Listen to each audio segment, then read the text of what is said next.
Programme में आप सभी का स्वागत है। मैं आपके साथ श्रद्धा मिश्रा। चलिए जानते हैं आज की विशेष।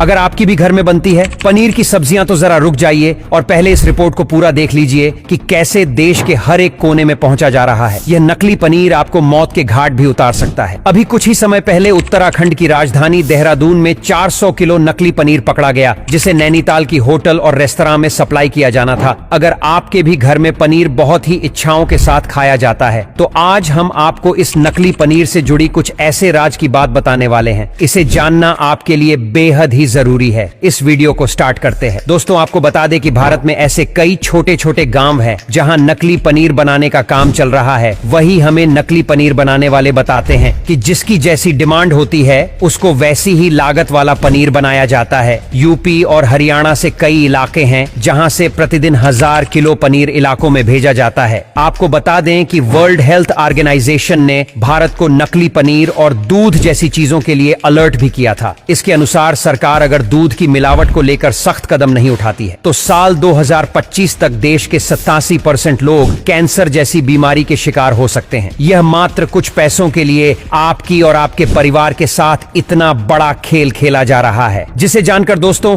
आप दंग रह जाएंगे। दर्शन नकली पनीर, फाइन टेल, अरारोट, यूरिया और कई ऐसे रसायनों को उसे करके बनाया जा रहा है। क्योंकि दोस्तों खतरे से खाली नहीं है। नकली पनीर क्यों बनाया जाता है, ले इसे भी जानते हैं। आपको बता दें कि भारत दुनिया भर में सबसे ज्यादा दूध का प्रोडक्शन करने वाला देश है। वही साल 2022 में दूध का प्रोडक्शन 221 मिलियन टन हुआ, लेकिन भारत में दूध की खपत इसके प्रोडक्शन से 4 गुना ज्यादा है। यानी जब हमारे देश में दूध की जरूरत पूरी नहीं हो पा रही है, फिर पनीर बनाने के लिए दूध कहां से आ जा रहा है? हो सकता है दोस्तों हम और आप जो पनीर खा रहे हो वह असली ना हो, और वही जो लोग बाहर जाकर शाही पनीर, रोल पनीर, टिक्का का मजा लेते हैं, हो सकता है कि इसमें भी नकली पनीर का इस्तेमाल किया गया हो। तो दोस्तों खबरों के मुताबिक ये नकली पनीर बनाने के लिए कई तरीके होते हैं। तो आपको सबसे पहले सिंथेटिक पनीर के बारे में बताते हैं। से दूध की क्रीम निकालने के बाद बचे हुए दूध मिल्क कहा जाता है। मक्खन पनीर निकलना पॉसिबल नहीं हो पाता है। फिर स्टैंड मिल्क में सोडियम बाइकार्बोनेट मिलाया जाता है, जिसके बाद से लो टेम्परेचर कुछ देर के लिए हिट किया जाता है। दूध में बेहद ही घटिया क्वालिटी वाला पाम तेल मिला दिया, जिसे दूध तक के जैसा दिखने लगता है। फिर इसमें बेकिंग पाउडर डालकर इस दूध को फाड़ दिया जाता है, जिससे दूध नकली पनीर का रूप ले लेता है। इसे देखकर तो आप बिल्कुल ही नहीं समझ सकते हैं कि यह नकली पनीर है या फिर असली। तो आइए जानते हैं पनीर बनाने की दूसरी प्रक्रिया को। दोस्तों इसमें भी दूध से क्रीम निकाल दिया जाता है, जिसके बाद उसे दूध में अरारोट मिला दिया जाता है। जी हाँ, वही इसका इस्तेमाल आप अपने किचन में करते हैं। दूध में उतनी ही मात्रा में अरारोट डाला जाता है जिससे कि दूध गाढ़ा हो जाए। फिर इसमें डाल दिया जाता है फॉर्मलिन, एक तरह का रसायन है जिसे स्लो पॉइजन भी कहा जाता है। दर्शन इसके इस्तेमाल से ही नकली पनीर ज्यादा दिनों तक टिका रहता है। फिर फार्मूला डालने के बाद दूध को पढ़ने के लिए देने के पानी को दूध में डाल दिया जाता है। इसके बाद नकली पनीर बनकर तैयार हो जाता है। आप जानकर चौंक जाएंगे तो पनीर बनाने के लिए दूध का इस्तेमाल होता ही नहीं है, बल्कि मिल्क पाउडर से पनीर बना लिया जाता है। देखा जाए तो नकली पनीर बनाने में खराब दूध, agent palm oil, glycerine, sulphuric acid chemical का इस्तेमाल किया जाता है, जो यह सारी चीज सेहत को नुकसान पहुंचाते हैं। इसलिए डॉक्टर घर पर बने पनीर को खाने का सलाह देते हैं। तो क्या इन सभी चीजों को देखते हुए पनीर खाना छोड़ देना चाहिए? जी नहीं दोस्तों, क्योंकि आप घर में असली और नकली पनीर की पहचान कर सकते हैं, तो उसे भी आज आप जान लीजिए। दोस्तों आपको बता दें कि नकली पनीर को सिर्फ देखकर पहचानना बहुत ही मुश्किल होता है। उसके लिए कुछ तरीके हैं जिससे आप इसकी पहचान कर सकते हैं। पहले तरीके में पनीर का टुकड़ा मसलकर हाथ मिले, अगर यह टूटकर बिखरे तो समझ लीजिए कि पनीर नकली है। और वही पनीर को पहचानने का दूसरा तरीका यह है कि पनीर का एक टुकड़ा लें और पानी में उबालकर ठंडा कर, जब दोस्तों पानी ठंडा हो जाए तो उसे पर कुछ आयोडीन टिंचर